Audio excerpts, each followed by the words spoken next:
The huge meeting room of the Galactic Council was quiet. Hundreds of alien beings sat in a circle. They all looked very different. Some had scales, others had fur, some had many eyes, others had none, but they all shared one thing. They thought they were better than the species they had just found. On the big screen in the middle of the room was a blue planet. Earth. This world has intelligent life, said Counselor Zorev. Her purple skin shimmered under the bright lights. Four thin arms moved as she spoke. They call themselves humans. They have basic space travel, but only in their own solar system. They fight wars. They pollute their planet. They are divided into many countries. Council members whispered to each other. This was normal. They had seen this before with other young species. I suggest we add Earth to the registry of protected planets. Zorox continued. We will watch them. When they reach a higher level of technology, we will reveal ourselves and guide them like we have done with all others. What she didn't say, but what everyone knew, was that guide meant control. The Galactic Council had ruled the stars for 10,000 years. They found new species, waited until they developed enough, then took over. They never asked, they just came in and made the rules. How long until they are ready? Asked Mature, a being made of living crystal. At their current rate, perhaps 50 Earth years, Zorev replied. They are advancing quickly, but they are still primitive. I wish to lead this mission, said Ambassador Crowdall. He was tall, gray, with 6 eyes that blinked in sequence. My people have successful experience with similar species. The head counselor, a beam of pure energy contained in a special suit, flickered with approval. It is decided. Earth will be added to the registry. Kroll will prepare the integration plan. We will meet again when humans approach readiness. The council moved on to other matters. Earth already forgotten, just another primitive world to eventually bring under their control. Meanwhile, on Earth, in a NASA control room, astronaut Daniel Carter stared at a computer screen with confusion. Dr. Wright, can you look at this? He called to his colleague. Olivia Wright walked over, her coffee cup in hand. Her eyes narrowed as she looked at the strain signal patterns on the screen. Where is this coming from? She asked. That's the weird part, Daniel said. It seems to be coming from near Saturn, but it's not from any of our probes. And look at the pattern. It repeats exactly every 17.3 seconds. Olivia put down her coffee. Natural phenomenon. Don't do that exactly. Daniel lowered his voice. So what is it? What they didn't know was that they had picked up communications from a council scout ship. The aliens thought their technology was too advanced for humans to detect. They were wrong. We need to tell Director Johnson, Olivia said, but let's analyze it more first. I don't want to sound crazy. If there's a simple explanation. Daniel nodded. I'll run it through the new pattern recognition software. As they worked, neither realized they had just detected humanity's first evidence of alien life, and neither knew that far away. Council was already planning Earth's future without asking. In his private chambers, Kroll reviewed the data on humans. They were interesting, he thought, creative, resilient, but ultimately they would be like all the others. They would accept the Council's rule when the time came. He was sure of it. After all, it had always worked before. He was very, very wrong. 6 months after the strange signals were detected, a sleek alien ship landed on the far side of the moon. It made no Noise, it left no heat signature. Aliens were certain no human technology could detect them. The ship was small, with only 4 council observers inside.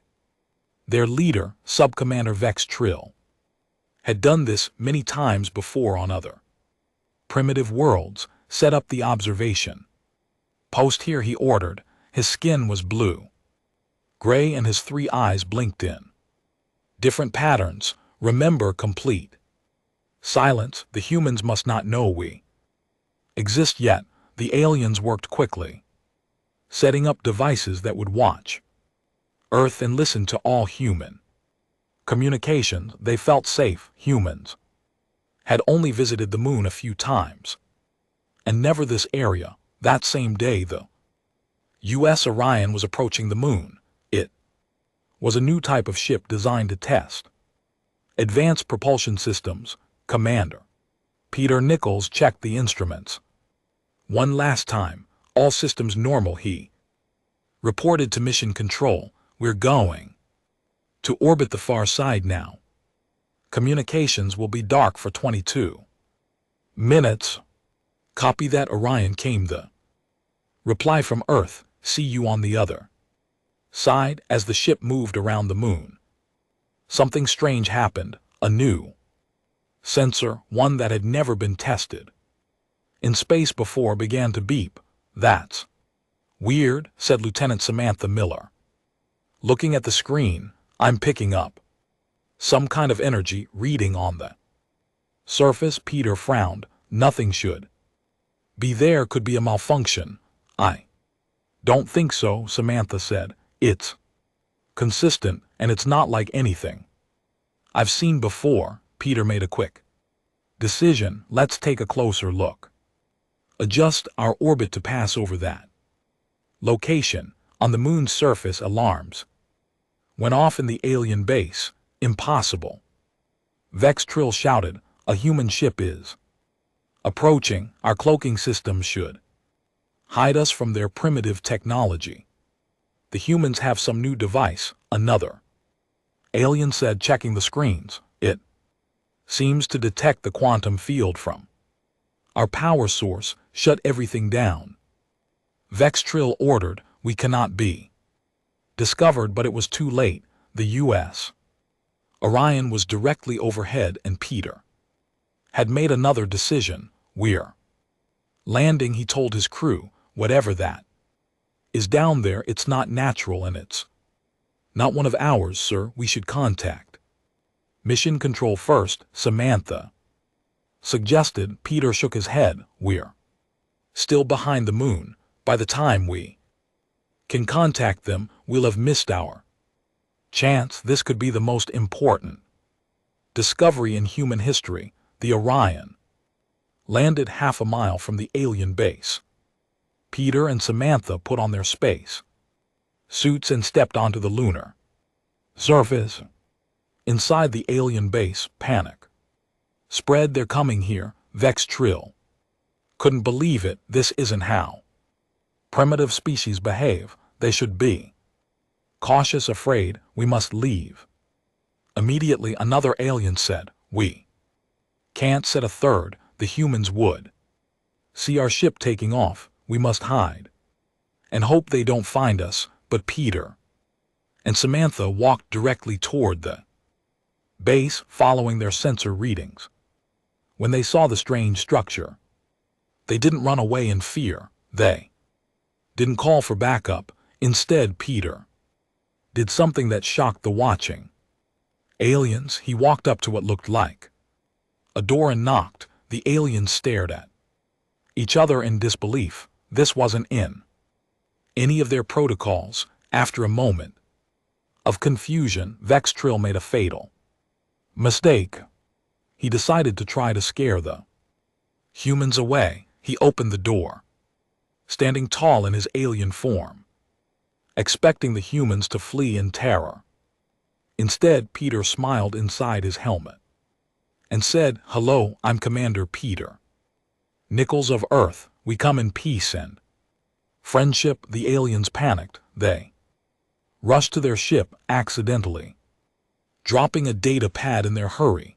The ship took off, leaving the stunned humans behind. Samantha picked up the alien device. What do you think this is? Peter stared at the departing ship.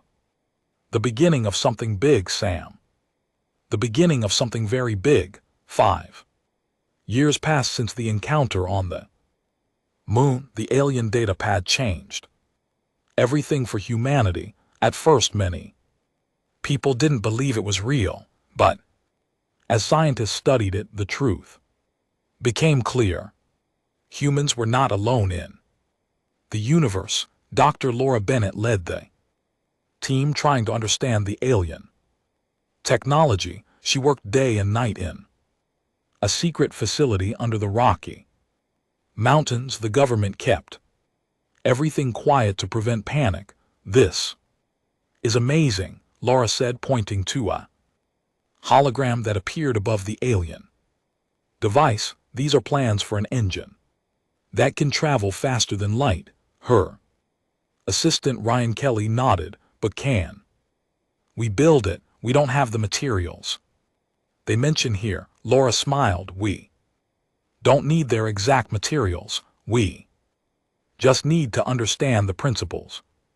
Look at this part. She pointed to strange symbols on the screen. This shows how they bend space itself. We can adapt this to work with Earth technology.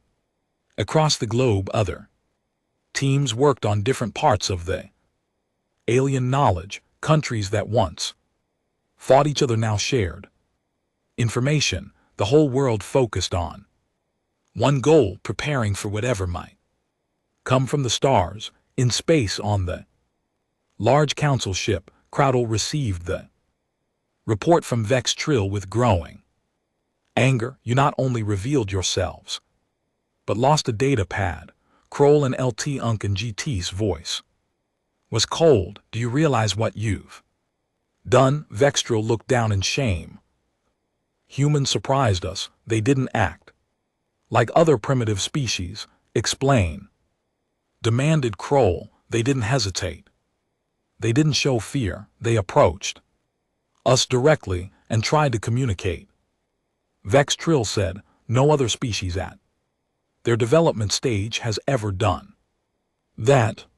Crowded Doll turned to the council members who had gathered to hear the report. We may have a problem. If the humans can read our data pad, they might advance much faster than we expected. Then we must act now, said one council member. Send ships to contain them before they become a threat. No, said another. Our laws are clear. We do not interfere with developing worlds until they achieve interstellar travel, but they might achieve that sooner now, argued the first, because of our mistake. As the council argued, back on Earth, the first human, faster than light ship was almost ready. It was smaller than a normal space shuttle, but much more powerful. They called it the Horizon. Major Gregory Hayes was chosen to command the test flight. He stood in the hangar looking at the ship with pride. She doesn't look like much, said his co-pilot Captain Lisa Brown, but she'll change history if she works. Gregory replied, this is still just a test. We don't know if Dr. Bennett's adaptations will function properly. What they didn't know was that the council had sent scout ships to watch Earth. Aliens were shocked by how quickly humans had progressed. They expected it would take decades for humans to understand the data pad, but it had only taken 5 years. The humans have almost completed a FTL ship, reported a scout to Kroll. They will be capable of interstellar travel within months, perhaps weeks. Kroll's expression darkened. This changes everything. The council must decide quickly. Do we welcome them to the galactic community, or do we contain this unexpected threat?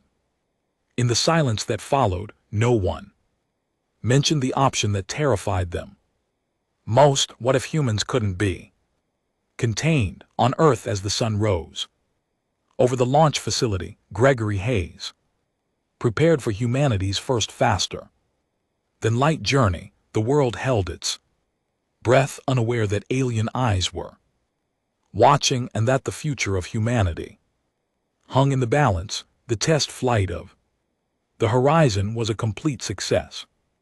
Major Gregory Hayes and Captain Lisa Brown traveled to Mars and back in just under 7 minutes. The world celebrated this achievement, but world leaders knew they needed to move quickly if aliens were out there. Humanity needed to be ready. Within 6 months, Earth built 5 more ships, each larger than the Horizon. The flagship was called the U.S. Pathfinder. It was designed not just for exploration, but also for diplomacy. Captain Susan Morgan was chosen to lead the first human mission beyond the solar system. "Your orders are clear," said Admiral Joe Franklin during the final briefing. "Find the closest alien civilization and establish peaceful contact. Show them that humans come as friends, not enemies." Susan nodded. "And if they're not friendly, then get back home as fast as you can," the Admiral replied. "We need to know what we're facing." Pathfinder crew included brilliant negotiator Eric Donovan. He had helped solve conflicts between nations on Earth and was now facing his biggest challenge, talking to aliens. "How do you plan to communicate with beings we know nothing about?" Susan asked him the night before launch. Eric smiled. "The same way I talk to anyone. Find common ground, show respect, listen more than I speak." The next day, the Pathfinder left Earth's orbit, carrying the hopes of all humanity with it. Using the star maps found in the alien data pad, they set course for Proxima Centauri, the nearest star to Earth's sun. Meanwhile, on Proxima Station, a massive space station orbiting Proxima Centauri's second planet, council representatives were in a state of alarm. "A human ship is approaching," announced the station commander. "They've mastered faster than light travel in just 5 years." Counselor Zarevex, who had first proposed monitoring Earth, could hardly believe it. "Impossible. No species develops that quickly. The data pad they found must have contained more information than we realized," said another council member.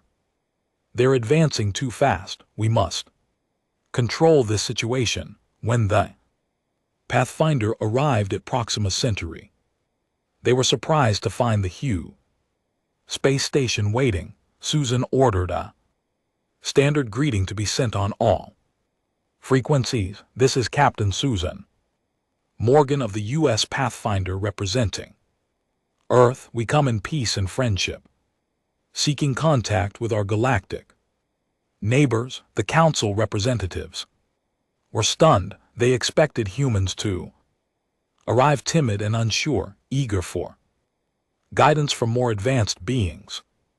Instead, the human ship approached with confidence, as if they belonged among the stars. The council granted permission for a small human delegation to board the station. Susan chose Eric and 3 others to go with her. They wore their formal Earth uniforms, carrying no weapons. On the station, 7 different alien species waited to meet them. The humans showed no fear, only curiosity and respect. "Welcome to Proxima Station," said Zarevex, trying to sound grand and imposing. "The Galactic Council has watched your world for some time. As a developing species, we offer you protected status. This means we will guide your development and ensure your safety." The aliens expected gratitude. They expected the humans to be awed by their advanced technology and grateful for their offer of protection.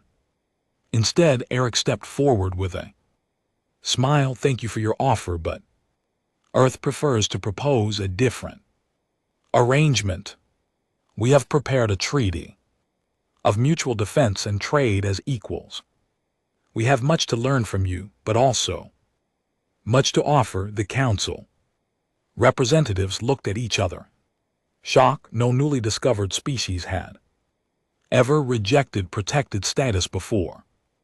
No new species had ever suggested being treated as equals. This is not how things are done, Zarev said coldly.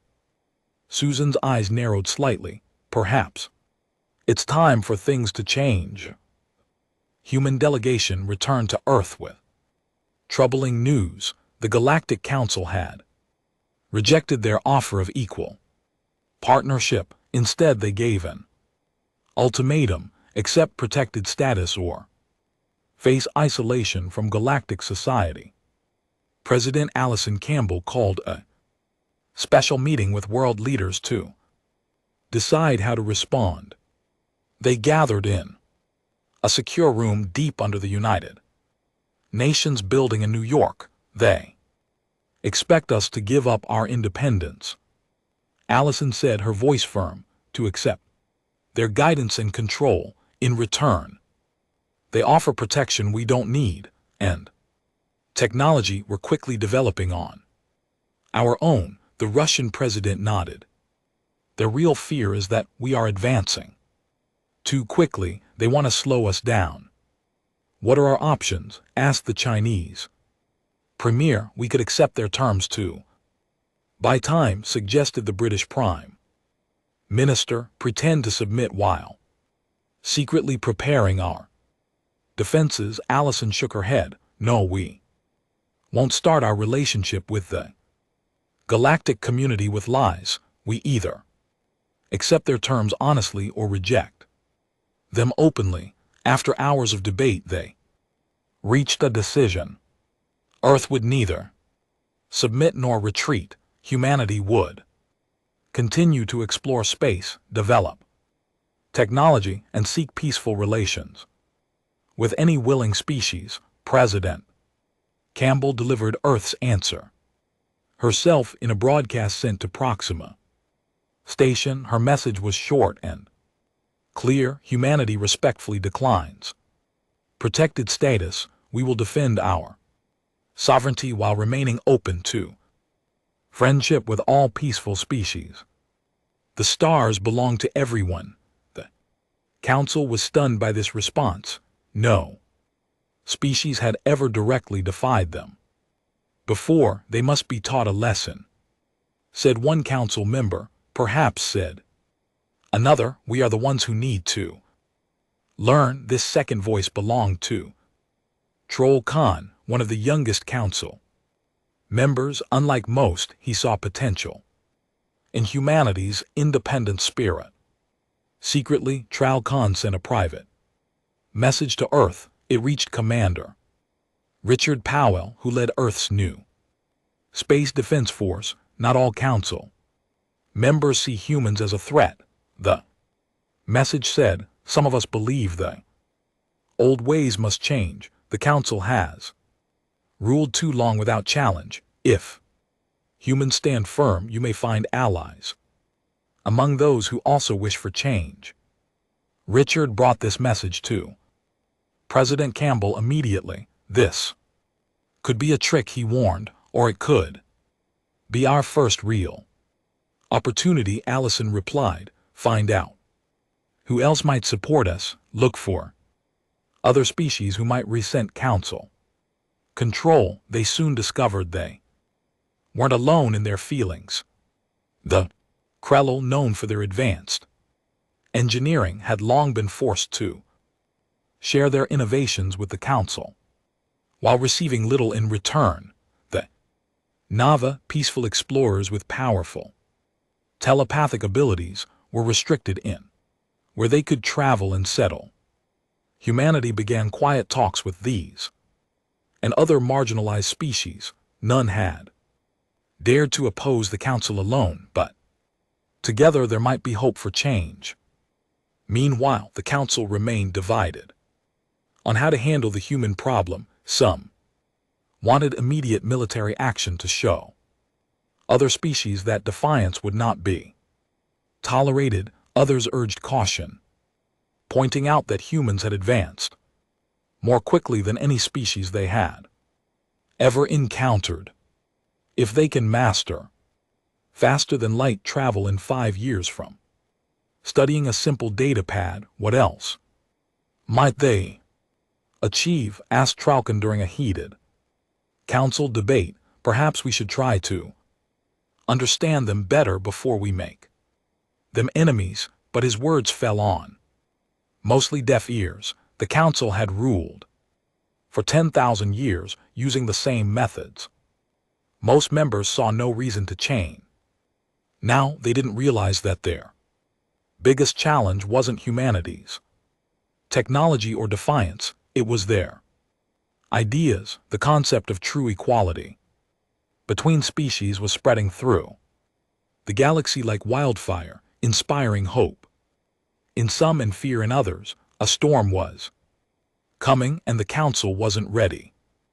The council's response to Earth's defiance was swift. They established a blockade around human space. Massive alien ships positioned themselves at key points, preventing Earth vessels from traveling beyond their solar system. They think they can cage us in, said Admiral Catherine Does, looking at the 3D map showing the blockade positions. But cages have gaps. She called in Dr. William Rice, the brilliant scientist who had taken over the alien technology research program after Dr. Bennett was promoted. Tell me you have good news, Dr. Catherine said. William smiled. Better than good. The aliens use standard space for their FTL travel, but there's another dimension they don't seem to know about or use. I call it slit space. Can we travel through it? Catherine asked. Yes, I've modified a small scout ship with the new drive. It can slip right past their blockade without being detected. This discovery was exactly what Earth needed. While the council thought humans were trapped, Earth sent small scout ships through slip space to continue building alliances. 1 month later, Earth received a distress signal. A settlement of Krell refugees was trapped on a small moon just beyond the blockade. The council had cut off their supplies because they had spoken in support of humans. We can't let them suffer for helping us, President Campbell said during an emergency meeting. But any rescue mission would have to get past the blockade. Admiral Dias stood up. My team has been working on something larger ship with the slip space drive. It's untested for long missions, but it might work. How dangerous is this? Asked the president. Very, Catherine admitted.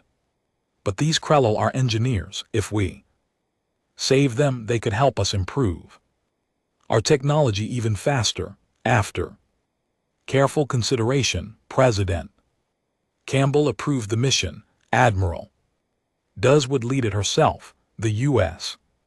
venture, Earth's first full-size slip spaceship, departed secretly from the dark side of Mars. Its mission: rescue the Krell refugees and return without alerting the council. The ship slipped through the blockade easily, but when they reached the moon where the Krell were stranded, they found council ships already there, preparing to remove the refugees by force. We have 2 options, Catherine told her crew.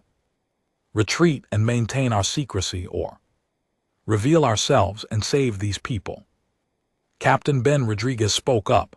These Krell stood with us when it was risky. We should stand with them now. Decision was made. The venture dropped out of slit space right next to the largest council ship before the aliens could react. Catherine opened a Communication channel. This is Admiral Catherine Des of Earth, the Krell are under our protection. Any hostile action against them will be considered an act of war against humanity. The Council commander was shocked. How did you get past the blockade? This is impossible. We prefer to think of it as improbable. Catherine replied with a smile. Now, will you withdraw peacefully, or must we show you what else humans can do? It was a bluff. The Venture had weapons, but nothing that could match the Council ship. But the Council commander didn't know that. All he knew was that humans had somehow bypassed their blockade. Something that should have been impossible. After a tense minute, the Council ships began to retreat. Rescue of the Krell refugees spread quickly through the galaxy. Despite the Council's efforts to hide it, other species began to question the Council's power. If humans could bypass their blockade and challenge them directly, perhaps the Council wasn't as mighty as everyone thought. The Krell, grateful for their rescue, shared their advanced engineering knowledge with Earth. With their help, humans began building more slip spaceships, each better than the last. The balance of power was shifting, and the Council was losing control. The Council could no longer ignore the human problem. Their blockade had failed.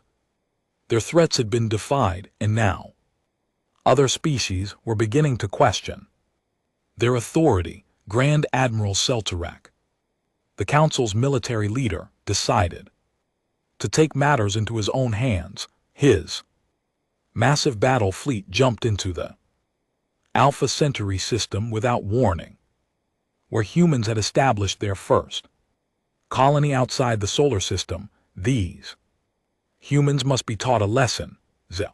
Torek told his commanders, we will destroy their colony and show the galaxy what happens to those who defy the Council. Alpha Centauri had only one small military outpost commanded by Lieutenant John Martinez. His ship, the Sentinel, was no match for the Council fleet, but John had sworn to protect the colony's 5,000 civilians.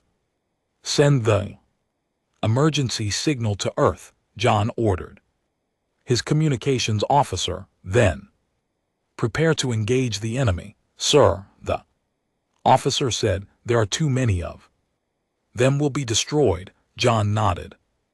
An LT Unc and GT, yes, but we an LT Unc and GT, LL give the colonists time to evacuate. That's our duty. The Sentinel moved to intercept the Council fleet. It was small but fast. John used this advantage, darting between the larger alien ships, drawing their fire away from the colony. Back on Earth, the emergency signal arrived. President Campbell immediately called an emergency meeting.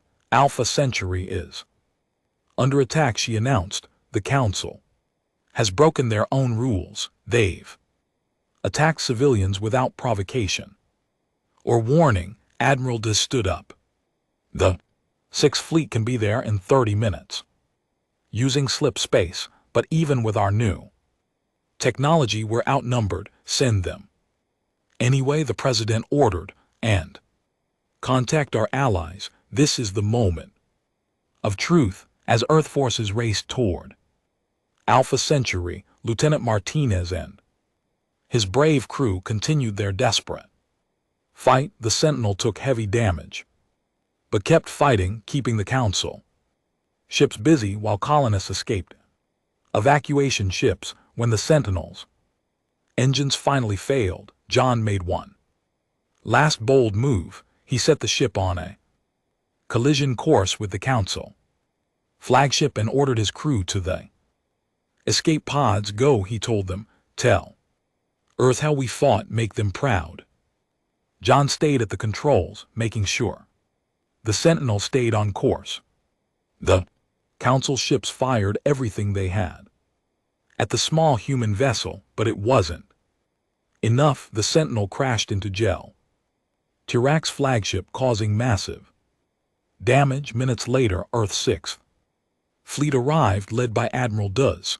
They found a scene of chaos. The Council fleet was in disarray, their command ship crippled by the Sentinel's sacrifice. But the humans were still outnumbered. The battle seemed hopeless until more ships began to appear. The Krill arrived. First, their angular ships bristling with weapons, then came the Naviry, whose sleek vessels could jam enemy sensors. Other species followed, all those who had secretly allied with Earth against Council oppression. What followed became known as the Century Stand, a battle that would change galactic history.